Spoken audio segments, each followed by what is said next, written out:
all, and welcome back to another amazing episode of the Future Jobs podcast show. I'm your host, Fahad Jogswala, and I'm student and interview captain at Rehan School Online Academy.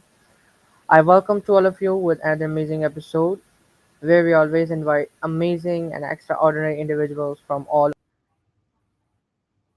try to bring such amazing topics, and we believe in lifelong learning, and that is why this is the biggest reason why I decided to make this format for my podcast so that my listeners can also learn from these amazing guest life journeys from this amazing because they have we all create some we all experience failures in our life, so we learn from their failures and we try to get a lesson from this amazing conversation. So today on the podcast, we're joined by a true legend in the world of communication and public relations, Kirk Hazel. With a career spanning over 4 decades, Kirk has worn many hats: public affairs officer, educator, ethics advocate, and global communicator. From serving in the U.S. Air Force to shaping young minds in university classrooms, he's dedicated his life to honest storytelling and purposeful leadership. Get ready for a conversation that blends wisdom and the power of words. So, hi, Kirk, how are you? And welcome to the show. Hi. Thank you. And I'm delighted to be here, and I'm looking forward to sharing experiences, advice, and whatever we need here. Exactly. You have dedicated 30 years, from your life to a specific career. It is not a small thing, it is really like a great thing, and you have like experienced a lot of things, all along this journey. So could you tell us more about yourself, more about your career? What is your story, Kerr? Well, it's interesting, and I would love to say that everything has gone perfectly throughout my career, but it has not. And you mentioned, learning from your mistakes. Um, I enjoyed my time when I was in the Air Force, active duty military, because that's where I learned what I loved doing. I just didn't know what it was called at that time. But when I went from active duty military to civil service to the civilian side, working for the United States Army, that's where I went into officially a public. We called it public affairs, but it's public relations. Um, did that for a while. Decided, and this is the lesson learned here, decided that I wanted to do something different, not government.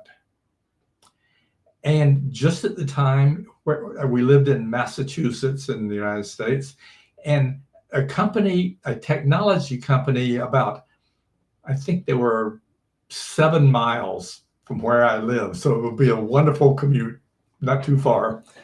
And it sounded exciting. Technology, this was the 1984, so technology was hot at that time. So I applied to the job, was accepted. We had some challenges, but the most important thing was I discovered that although I loved doing the public relations, I did not enjoy working for technology. It did not excite me. And this is one of the things I tell students today, or my mentees, the students I work with as an advisor, is figure out what it is you really, really like doing. And that means you're going to have to try this, try this, try this. And the one that makes you feel the best, that's the area of focus on. So I went from the technology company to a service industry, if we call it, nonprofit organization, providing services for hospitals and colleges in Boston, Massachusetts. I knew this is where I wanted to be, this kind of public relations. And so I have made that the focus, or made that the focus of the rest of my professional career, was nonprofit organizations, service organizations. I moved to Hawaii for 2 years, um, working with the Blood Bank of Hawaii. Absolutely the best job of my entire professional career. But you learn from doing, you learn from trying. Then I transitioned into the academic side, and this actually, I was not looking to go to be a teacher, but one day I got a telephone call from a friend at a university in Boston, Massachusetts, and she said, "You're always over here talking to our students about public relations. Would you be interested in teaching?" And I sort of, blah, blah, blah, blah. And then she said, "Are you interested or are you not?" "Yes, I am." "Okay, you've got an interview tomorrow morning." I went in for the interview and was hired to teach graduate level public relations courses. As soon as I went into the classroom, to myself, I said, "I'm home. This is where I want to be now." Started doing that. It was part-time, so it was only a one semester thing. But I went home, and literally 2 days later, my telephone rang, and it was a friend from another university. "Would you be interested in teaching for us?" So long story short here, I was teaching at 3 different universities at the same time, part-time. One of them offered me a full-time opportunity, and I stayed with them for almost 16 years. Had an absolutely wonderful time teaching, helping future professionals find their career path. And I'll use one example to show how, you know, you don't have to do public relations. I had a student who took every one of my public relations courses, writing for public relations, case study public relations, everything under the sun. We went to a professional public relations meeting one time, had speakers from some public relations agencies talking about what they do and what they expect from their employees. When we finished, we were leaving the meeting, and she turned to me and she says, "I need to talk." And I go, "Okay, what?" "I don't want to do this public relations stuff anymore." "Okay, what do you want to do?"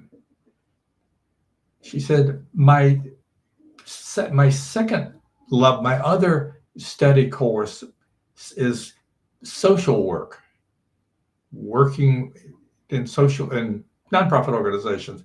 I said, "Fine, do it. You know what you are happiest doing, do it." So there's the thing here. I'm not here to sell you on public relations, although I do think it's the best career fair there is. But I'm here to encourage you to find your passion, find what you love doing, and make it yours. So long story about Kirk and everything else here, but as I said, I did not even realize I was having so much fun teaching at this one university. And then one day, Facebook very kindly reminded me, "Congratulations, you have now been here for 15 years. Wow. I have never stayed in any job that long, ever. So there you have it. I was in my happy place teaching public relations, and this time just went just like that. Wow, how much fun is that? So again, long story, but this is what you do. You find your happy place, you make it yours, and you never stop learning. Today, I still take online courses to make sure that I'm up to speed, that I'm current in the newest things. Now, ChatGPT and I are still getting to know each other, but at least I'm aware it's there. And if students ask me about it, I can tell them, I can talk to them, but I'm not going there yet. So there's a lot of there. It's been a lot of fun, and I'm delighted to be here sharing those kinds of experiences. And hopefully, people will hear, yeah, it's okay to change your mind. Wonderful, wonderful, Kirk. I really, it was just really amazing. And the main lesson I received from your story till now is that we have to try different kind of careers. We have to try different kind of professions. You've dedicated your life to teaching as well, and the 15 years you've mentioned you taught in the university. So, Kirk, you taught to university. You taught students in university for 15 years. So, what did you learn from your teaching career, as you said? One of the things that I learned, and I'm glad you asked that question, is the importance of listening. It's one thing, and I've had teachers who get up there and go blah blah blah blah blah blah. Blah. They don't care. They're so focused on what they know. Listen, when the student comes to me and says, "Can we talk?" Yeah, tell me what what your issue is. Not necessarily a problem. Maybe it's just a challenge, and let's see if I can help you. But I need to hear. I need to hear what you say. I need to make sure I understand what you are saying, and then let's see if we can find an answer for you. But I think there's the thing. My one big takeaway from the over the years is just that when I'm sitting down with you and in my office, if a student would come to me, knock on the door, can we talk? Yes, we can. I would say, come in, close the door, sit, talk. And I would turn off my telephone. They would see me turn off the telephone. They would know that Kirk is here to listen. And that to me is the key to successful communication. The key to successful communication is listening. You know, and it is really a wonderful and very important thing. We are being very impatient, because of some things, but you know it really requires patience as well, because when you are patient, then you have an ability to listen someone. When you're impatient, when you want just to wrap up the conversation or something like that, you just want um, your benefit in that, so you couldn't listen to any other person, obviously.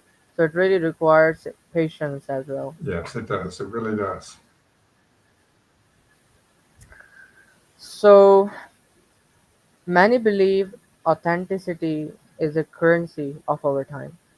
How can brands stay truly authentic without falling into performative storytelling? I'm sorry, I sort of lost you on that one. So ask it one more time. Sure, many believe authenticity is the currency of our time.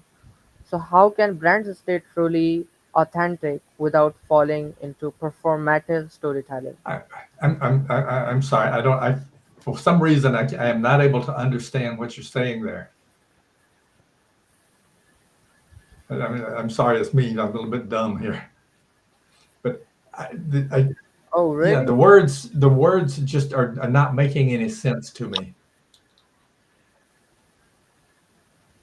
Like, how can brands stay truly There's, authentic without? there's what I don't understand. That's Okay, I can move to another question if you yeah, want. that one's we're not getting anywhere. No, it's completely fine. So you've often emphasized ethical communication in a world where misinformation spreads faster than truth. So what does ethics look like in modern public That's relations? a very, very good question. That's an excellent question. Ethics is the key to successful communication. And why? Because again, I keep referring to conversations with students. If you try to trick me some way, I will find out. And in today's world, with the online ability to check and double check what people are saying and doing, I can find out just like that whether or not you're telling me the truth. I once had a conversation. Posted something online many, many years ago, when I was in Asia. Made a comment, referred to someone incorrectly. Not by it was from, as I say, it's a learning moment. You learn these things and you don't ever do them again. But it took this person exactly 2 minutes to come back to me online and say, "You are wrong. Here's why." Wow.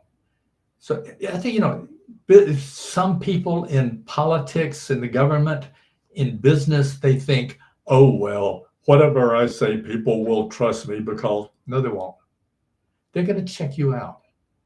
So, ethics, do the right thing for the right reason. And the people with whom you interact, your customers, your audiences, they will understand and they will appreciate because you did the right thing. Exactly.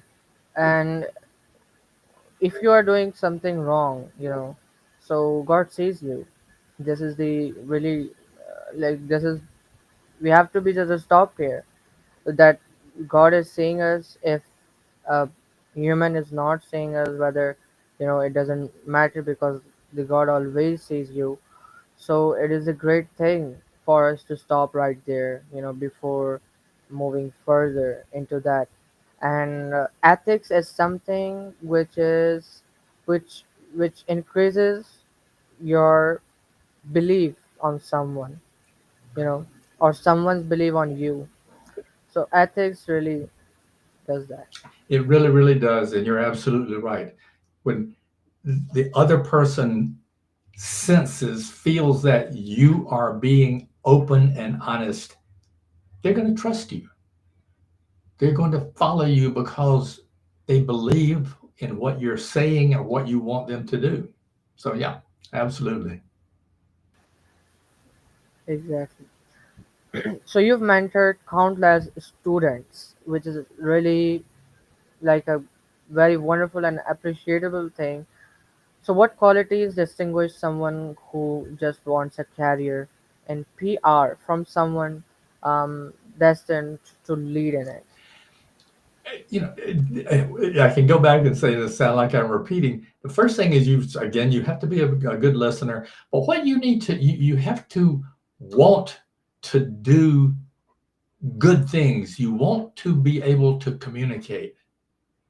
And I have worked with people back in many, many years ago in a professional side who were horrible communicators. And my question is always, why are you why are you doing this? Um, but say be won't be being open to new ideas, being curious. I have the one three-letter word that I used so many times, used to drive my bosses crazy, was why. WHY. Why? But it's just that I'm looking for this, and obviously being able to communicate. If you are unable to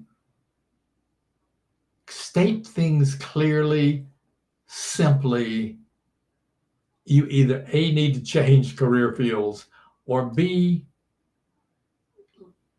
somehow learn how to get your message across in a way that anyone will understand. And it takes patience because things are not going to happen immediately. Sometimes I have seen programs that I have worked on that took almost 1 year to actually happen. Now, my boss in the meantime is going, why aren't we doing it? And it's going, because we have to do this, we have to do this, we have to do this. So patience, openness, willingness to learn, a willingness and ability to listen, and then being able to communicate. Exactly, exactly. Communication is a skill um, that is very important in every career. I would say, if whether you're a teacher, whether you are doing um, any random job, everywhere it requires communication, better communication skills, because the first thing you do when you are going to apply your job is the job interview. And if you fail there, you aren't able to to have a job there. So communication is really important. So Kirk, what can be the great um, practice for communication? Like, how can someone improve their communication and get that into practice? Well, it really, the sort of the simple answer here is is study so that you can learn from the past, learn from others. Then one thing that I encourage students and others to do, networking. Get out of your classroom, get out of your study room, meet other people, professionals, find out what they are doing, find out how they got where they are, because you can learn from that. You hear other people say, well, I did this, and this, and you go, wow, that's pretty interesting. I can think through my career, different people that I have met and had a chance to talk with. And when I would leave, I would go, wow, I did not know that. That's something I need to pay more attention to. But again, I'll just say it one last time here. Networking is very, very important. And for in public relations, we have professional organizations, and I'll just toss out a couple. The Public Relations Society of America, which is primarily in the United States, but there are some folks all over the world. The International Public Relations Association. These organizations, they have local chapters for members, and they have meetings, and they have professionals who come in to speak about their experiences. I encourage students to go to these meetings, because you'll hear from people who have succeeded. You'll hear how they got where they are. Then kind of, there's a one of my favorite books. If you've never read it, it's worth reading sometime. It's called Alice in Wonderland. And Alice is the story of a young girl who goes through life. But there's one particular section that I talk about all the time here. Alice is walking through the woods and on a road, and she comes to a fork in the road, two different ways she could go. And she looks up, and there is a cat, Cheshire Cat, sitting in the tree, and she says, Cheshire Cat, which road should I take? And the cat looks at her and it says, it depends very much on where you want to go. Alice, of course, says, well, it doesn't really matter for me. Cat says, well, then take either one of them. But this is what you, when you're meeting with others, professionals, they're going to tell you how they got to where they are today. And you think about it and you go, wow, that's pretty interesting. I can do that. But it's a learning process. It's never, again, I say it so many times, never stop learning. I'm today I go to meetings just to hear from other people in case there is something that I'm not aware of. So there we have it. Exactly. And this is what lifelong learning called, like when you learn through others experiences, when you learn through others, their mistakes, their failures. But it really is a very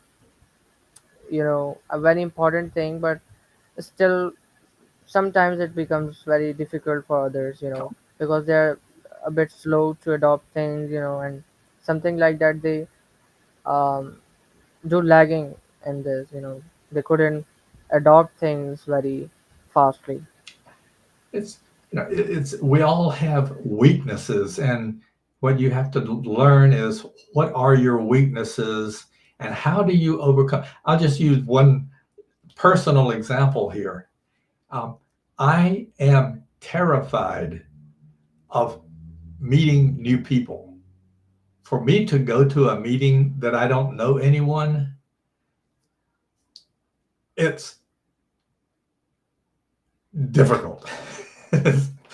But I also know that when I go into that room and start talking to the people, I will learn something. But it's, but recognize your weaknesses and figure out how you can best overcome them. And again, as I say, for me, it's I know that this is going to be a problem and I just have to deal with it. Exactly, Craig. I'm totally agreed with you. When we step into that situation, and when we let ourselves to do that, because it really much depends on you as well. You are terrified with something, you have a fear of that, but still you don't want to get out of your comfort zone. You're just trying to overcome that, but still, so how it can be possible if you aren't doing something to overcome that situation, to overcome that thing, to overcome that fear? Mhm. So thank you so much, Kirk Hazlitt, for giving me your precious and valuable time for the amazing conversation and for the amazing podcast. It was really wonderful and very helpful. Well, thank you for inviting me, and it's been a pleasure chatting, and I look forward to helping people as much as I possibly can. Thank you so Okay. much.